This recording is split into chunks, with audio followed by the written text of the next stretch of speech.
दोस्तों देखिए 90% लोगों ने एग्ज़ाम में गलती करी है जिसकी वजह से उनका सिलेक्शन नहीं होगा। जी हाँ दोस्तों, आपने बिल्कुल सही सुना।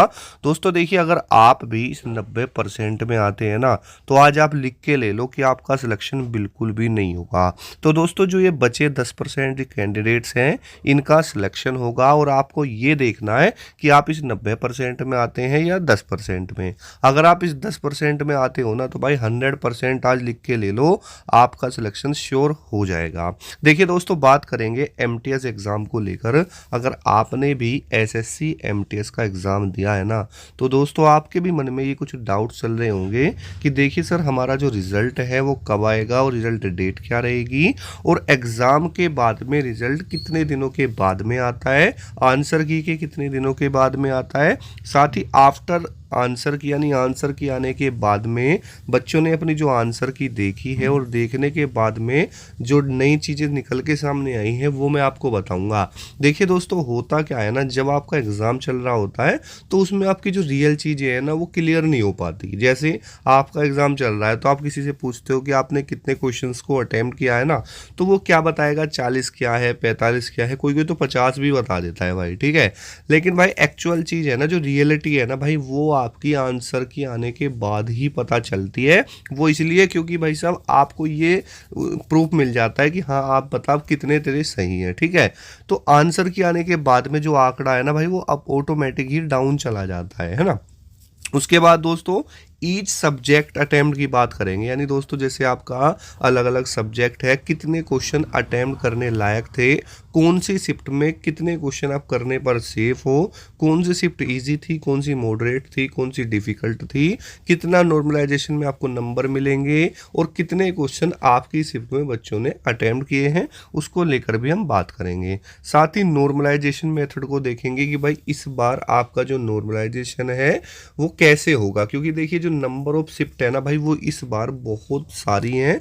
लगभग अगर देखा जाए तो 66 शिफ्ट हैं, जिसमें दोस्तों लगभग 57 लाख कैंडिडेट्स ने फॉर्म फिल किया था, इसलिए वो रही थी। तो जब इतनी सारी दोस्तों शिफ्ट हो जाती है ना कहीं चीज़ें बदलती तो हैं ही भाई, ठीक है। तो इस चीज़ से क्या फ़र्क पड़ेगा, ओवरऑल अटेंडेंस की बात करेंगे कि भाई कितने बच्चों ने अभी यहाँ पर एग्ज़ाम दिया है, ठीक है। साथ ही देखेंगे दोस्तों, देखिए यहाँ पर जो आपका एग्ज़ाम चला वो 30 सितंबर से लेकर के 19 नवंबर 2024 तक चला है, ठीक है। तो आपका जो रिज़ल्ट है वो कब आएगा, अब जैसे पीएमटी यानी पीएसटी कुछ पोस्ट है जो हवलदार की हैं, तो उनका रिज़ल्ट कब तक आएगा वो भी आपको पता होना चाहिए। जो अगला स्टेज है वो कब होगा, ठीक है, उसके ऊपर।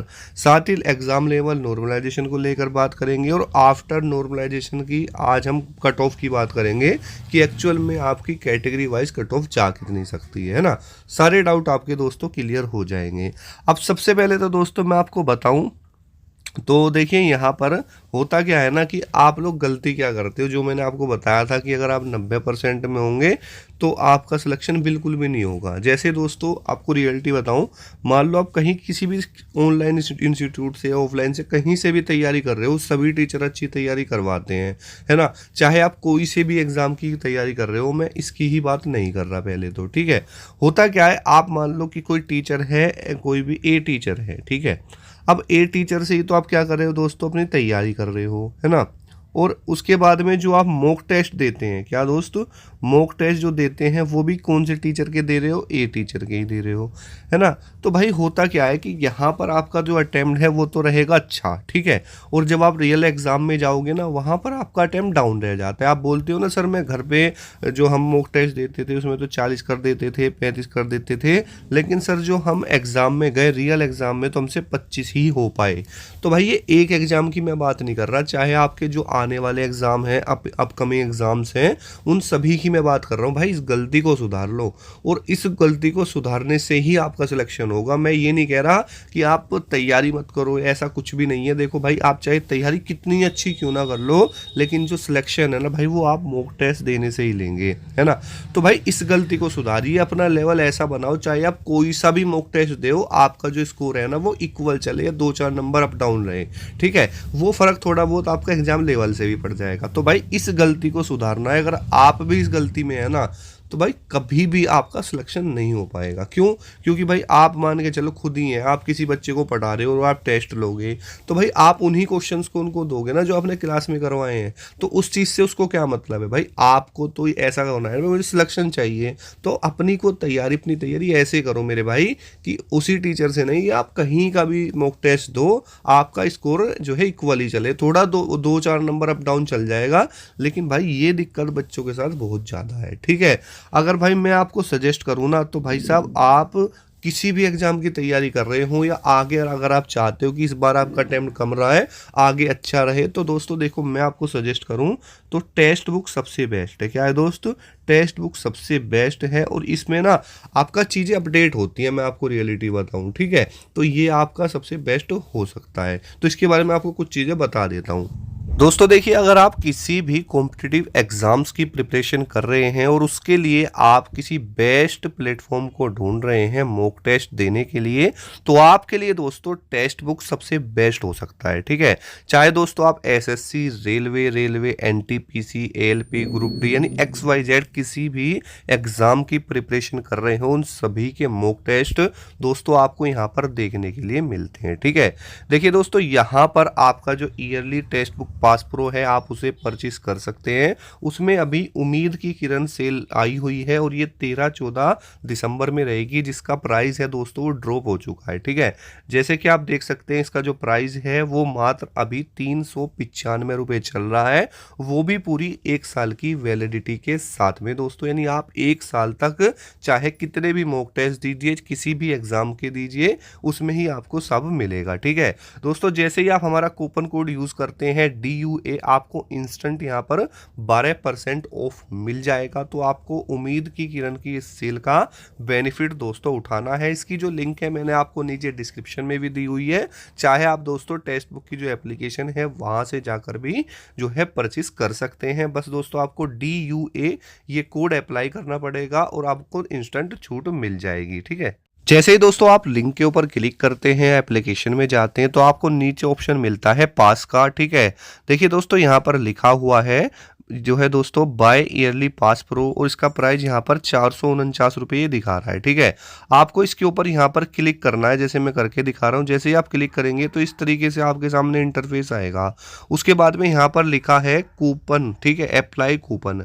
अब इसका जो प्राइस है ना दोस्तों अभी 449 रुपये है, और जैसे ही दोस्तों आप यहाँ पर क्लिक करेंगे अप्लाई कूपन के ऊपर इस तरीके से, तो आपको यहाँ पर DUA ये वाला जो कूपन कोड है यूज़ करना है, अप्लाई के ऊपर क्लिक करना है, और इंस्टेंट आपको देखिए 12% यहाँ पर ऑफ हो गया, और मात्र इसका जो प्राइस है वो 395 हो चुका है। ठीक है, तो फटाफट जाइए दोस्तों और इस मौके का फ़ायदा ज़रूर उठाइए। ये बात अगर करते हैं तो अब हम रिजल्ट की बात यहाँ पर कर लेते हैं। तो देखिए दोस्तों, आपका जो यहाँ पर एग्ज़ाम चला है, तो जहाँ तक दोस्तों आपका रिजल्ट है ना भाई, देखो फाइन आंसर की तो आपकी आ चुकी है, तो जनवरी 2025 में आपको रिजल्ट देखने के लिए मिल जाएगा। ठीक है, और जो आपकी जो हवलदार वाली पोस्ट है, आपका जो PMT PST है, उसके बारे में भी नेक्स्ट स्टेज का पता चल जाएगा, है ना।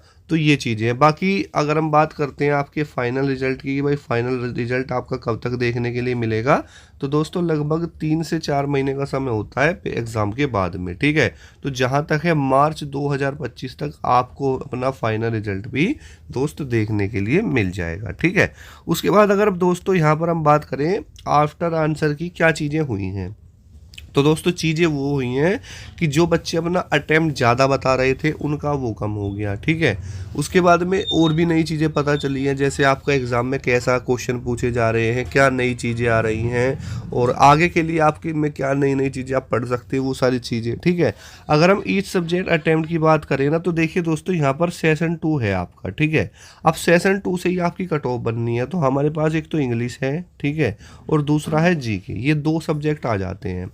अब आप कोई भी एग्ज़ाम हो अगर उसकी तैयारी करते हैं ना, तो सबसे पहले मैथ रीजनिंग पढ़ते हो, क्लियर सी बात है। लेकिन भाई बहुत सारे स्टूडेंट ऐसे भी होते हैं जिनकी GK वीक होती है, किसी बहुत सारे ऐसे भी होते हैं जो इंग्लिश वीक होती है।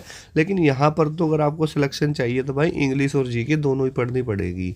अगर मैं कहूँ तो भाई साहब आपको इंग्लिश में तो 20+ स्कोर करना ही पड़ेगा, तभी जाके आपका दोस्तों सिलेक्शन होगा। और यही बच्चे कर रहे थे, उन्होंने भी यही बताया कि जो इंग्लिश है उसमें सर हमारा अटैम्प्ट अच्छा है, और GK जीके में थोड़ा डाउन है, ठीक है। सभी की मैं बात ये लेके चल रहा हूँ, ठीक है। बात समझिए आप, ठीक है। उसके बाद नॉर्मलाइजेशन की अगर हम मेथड की बात करें तो भाई देखो, जो फॉर्म फिल हुए थे 57 लाख बच्चों ने क्या किया था, फॉर्म फिल किए थे, ठीक है। जिसमें दोस्तों टोटल जो शिफ्ट रही हैं वो 66 आपकी शिफ्टें हैं। तो 66 शिफ्टें हैं तो भाई कोई पेपर आपका ईजी रहा होगा, कोई मॉडरेट रहा होगा, कोई डिफिकल्ट रहा होगा, ठीक है। तो इस तरह के दोस्तों बहुत सारे अलग अलग एग्जाम लेवल्स आपके सामने रहे हैं, ठीक है। अब देखो आपका शिफ्ट में का जो लेवल है वो क्या रहा है, कैसे आप पता कर सकते हैं। तो दोस्तों देखो, अगर मैं आपको बताऊं, अगर आप इंग्लिश में 20 प्लस जा चुके हैं, ठीक है, 20 प्लस आपने किए हैं, तो कहीं ना कहीं आपका जो लेवल था वो कहीं ना कहीं दोस्तों मॉडरेट का था, ठीक है। अगर दोस्तों आप 22 प्लस जा चुके हैं, 23 प्लस जा चुके हैं तो इजी था। और अगर 20 से डाउन है यानी 18 के बीच में, तो कहीं ना कहीं डिफ़िकल्ट की लेवल का। ये इंग्लिश की दोस्तों मैं बात कर रहा हूँ। अगर आपका इतना बन रहा है तो अभी आप सेफ हो, ठीक है। अगर जीके की बात करें तो भाई 14 से 15 क्वेश्चन आपके होने ही पड़ेंगे इसमें, तभी आपका यहाँ पर सिलेक्शन दोस्तों होगा, ठीक है। उसके बाद ओवरऑल अटेंडेंस की बात करें तो भाई ओवरऑल जो अटेंडेंस है लगभग दोस्तों 27 से 28 लाख बच्चा इस बार पेपर में रहा है, ठीक है। ये जो चीज़ें क्लियर हैं, ठीक है। उसके बाद में अगर दोस्तों बात कर लेते हैं हम एग्ज़ाम लेवल की, तो दोस्तों आपका जो एग्ज़ाम लेवल है वो मॉडरेट की तरफ रहा है। ज़्यादा ना तो इजी था ना ज़्यादा डिफ़िकल्ट, आप मान सकते हैं, ठीक है। कुछ शिफ्ट रही हैं जो डिफ़िकल्ट लेवल की तरफ गई हैं तो उनका जो है आपका नॉर्मलाइजेशन हो जाएगा, ठीक है। अब देखिए बात करते हैं कि भाई आफ्टर नॉर्मलाइजेशन के बाद में कट ऑफ क्या रहेगी। तो देखिए दोस्तों, अगर आप जनरल कैटेगरी में हैं तो जहाँ तक मुझे लगता है आफ्टर नॉर्मलाइजेशन की दोस्तों मैं बात कर रहा हूँ, आप ये मत सोचना कि मेरे आंसर की में इतने हैं तो मेरा नहीं होगा। ये आफ्टर नॉर्मलाइजेशन कट ऑफ है। नॉर्मलाइजेशन में 10 से 15-20 नंबर तक बढ़ जाते हैं, ठीक है। ये जो मैंने आपका डाटा बनाया है ये पिछली 2 वैकेंसी देखने के बाद में बनाया है, ठीक है। तो इस बार जो जनरल की कट ऑफ है जहाँ तक है दोस्तों 126 से लेकर के 129 के बीच में रहेगी, देख लेना, ठीक है, एक्सपेक्टेड है। और यहाँ पर अगर बात करते हैं ओबीसी और ईडब्ल्यूएस की जहाँ तक है, तो ये दोस्तों आपकी 124 से लेकर के 127। एससी की बात करें तो 122 से लेकर के 125। एसटी की बात करें 120 से लेकर के 122, ठीक है। ये आंकड़ा है दोस्तों आपकी कट ऑफ का, ठीक है। जहाँ तक है इतनी ही जाएगी। कोई डाउट हो तो कमेंट कर लेना। मिलते हैं नेक्स्ट वीडियो में। जय हिंद, वंदे मातरम दोस्तों।